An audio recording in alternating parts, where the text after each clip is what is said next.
The charges leveled against the Templars by King Philip IV of France have long been established as false. Henry Charles Lee, an American historian who published in 1889, showed the accusations made by Philip's court to be nothing more than political propaganda. Ever since, historians have confirmed this, but some people today, unfamiliar with Templar scholarship, still believe these lies about the Templars. Helen Nicholson explains, "The charges of irreligious kissing, adoring a cat, active homosexual practices, denying Christ, dishonoring the Mass, the involvement of the worshippers' everyday clothing in blasphemous worship, and excessive secrecy were all part and parcel of medieval beliefs about heretical religion. Philip's court charged the Templars with venerating a magical head, said to represent some pagan deity. However, Malcolm Barber has shown that the testimonies about this supposed head during the trial derive from medieval folklore.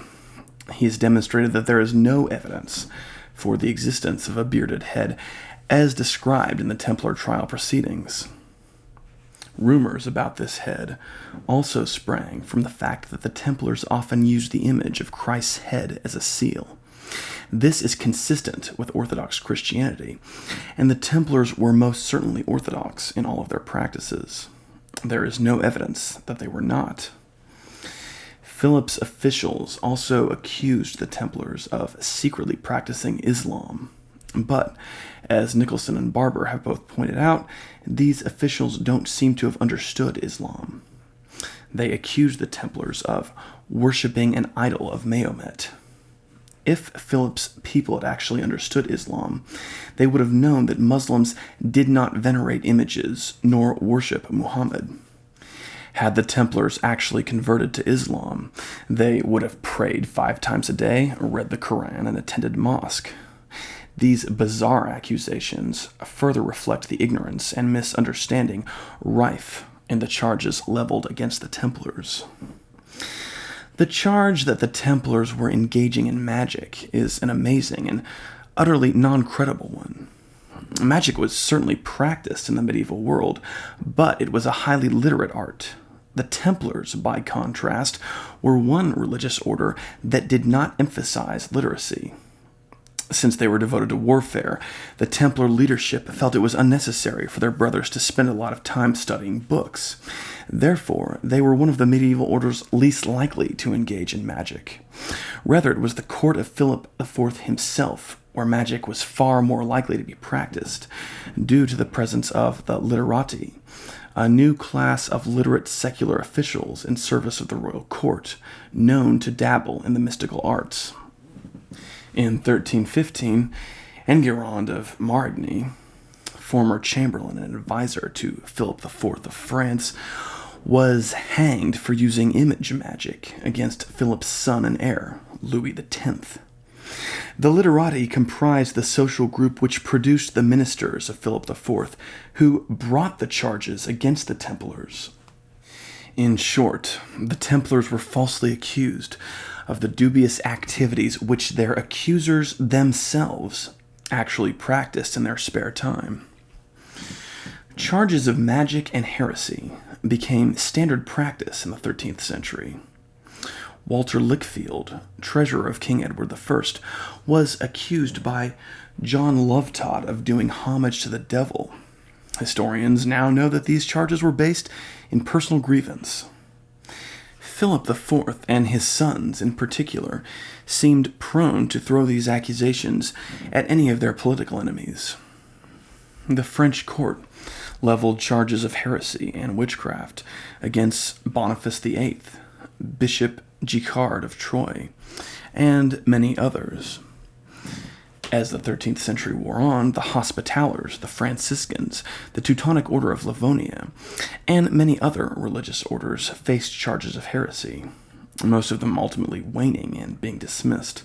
Helen Nicholson and Malcolm Barber note that the accusations brought against the Templars by King Philip had really never been leveled against them before. Contrary to popular belief today, the reputation of the Templars had not declined, and medieval people in general had not considered them to have grown corrupt. In fact, if anything, the evidence indicates that medieval popular culture cast the Templars as one of the most upright and morally reliable orders in Christendom. Philip's accusations came as a complete shock, and, as Nicholson points out, outside of France, essentially no one believed them. Even within France, most people considered the whole trial to be a sham perpetrated by Philip. There is ample evidence that even some of Philip's closest supporters recognized the Templar trial as little more than a political ploy. Geoffrey of Paris, who was pro-Philip, can't even bring himself to endorse Philip's accusations in his own chronicle. There is great debate in the world over this, but I don't know what to say about it. I don't know who is telling the truth and who is lying. You can fool the church, but you can't fool God. I won't say any more. Draw your own conclusions. Historians have long noted that during the course of the trial, Philip's people made absolutely no effort to discover the truth behind the accusations. They only allowed the testimony of witnesses who would confirm the charges and accepted these testimonies without evidence.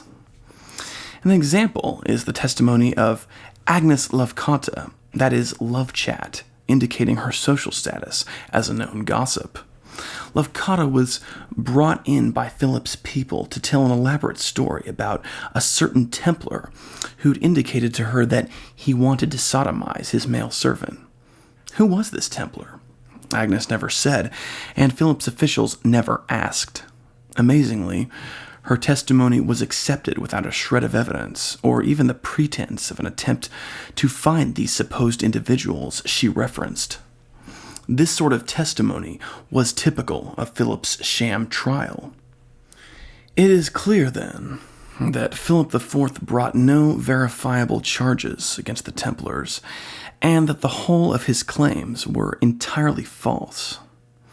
Helen Nicholson and Malcolm Barber have both laid out in striking detail that the Templars were in fact one of the most orthodox Christian orders of the Middle Ages, and that by all accounts their beliefs and religious ceremonies were consistent with the standard practices of the Catholic Church.